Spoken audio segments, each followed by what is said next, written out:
we all agreed South Sudan needs peace for its stability and for also the forthcoming elections.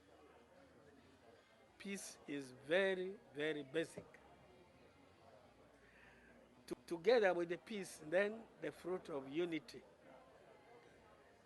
and the love and promotion of human rights and the dignity. Human beings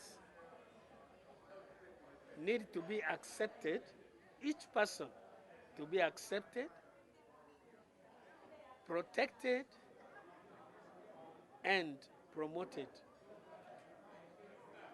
So with this, it is a desire for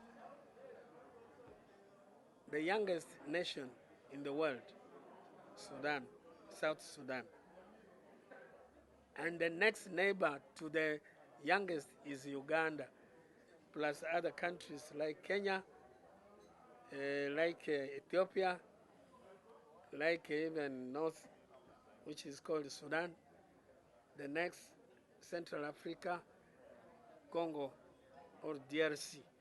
All these, we should be building one community. Human beings cannot survive. You see, by nature, each person grows on the body of the other. Each one of us grew in the body or on the body of the mother. So that unity within, within the child and the mother must be maintained. And the survival of the child in the womb depended on the peace of the mother. And that is the foundation. In South Sudan, because for how long will South Sudanese be in Uganda as refugees? There are many refugees in South Sudan. In the past, in the 1960s, 1950s, South Sudanese were in a Cholpi camp. They were within this region. Nowadays, they have extended up to Buyale and West Nile region. They are in big number in Uganda. So it is good that they are our brothers. Uganda received them as brothers.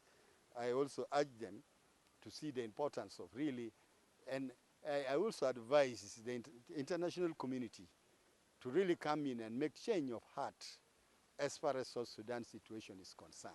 We are at a transition at this particular time to move to a lasting peace. And in these transitions, I think that we need to meet both in character-wise and in nation-wise.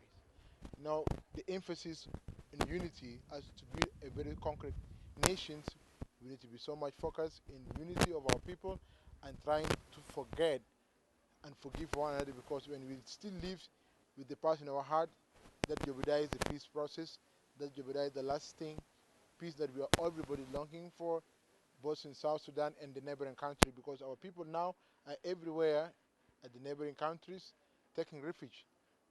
Now we need to think beyond that. We need to bring the lasting peace by uniting ourselves and focusing much more on peace building, and that's one of the initiatives. That's why we are here, trying to bring the views together of the church leaders, the community leaders, and the people from the camp, so that we are able to brainstorm and come with a paper that we can be presented to our government, and we presented first of all to our embassy of South Sudan here, and then later we will go to our leadership. And that is the focus to why we are here.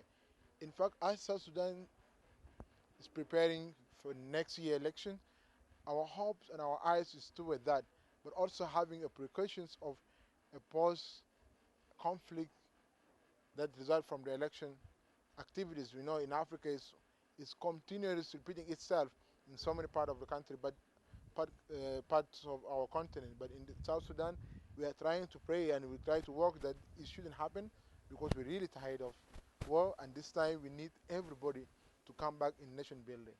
Nobody can allow somebody to go and be king.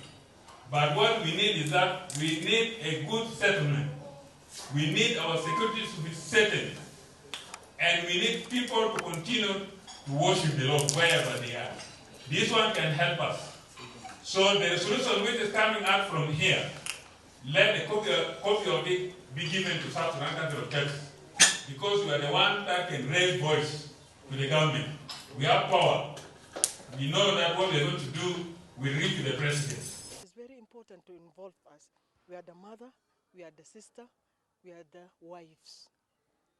Our kids, some of us, our kids was killed in that conflict, our husband and even our brothers. Some other houses now they closed, the other family they are not more there. So we don't want this one to extend to our children in future. We want peace. So we appeal that as elections come in South Sudan, one, we pray, may the best win. And we pray, may democracy prevail. And we pray that the result of the election should further South Sudanese into further development as opposed to causing retardation. This is our prayer, that peace must prevail. Our prayer is that development must prevail.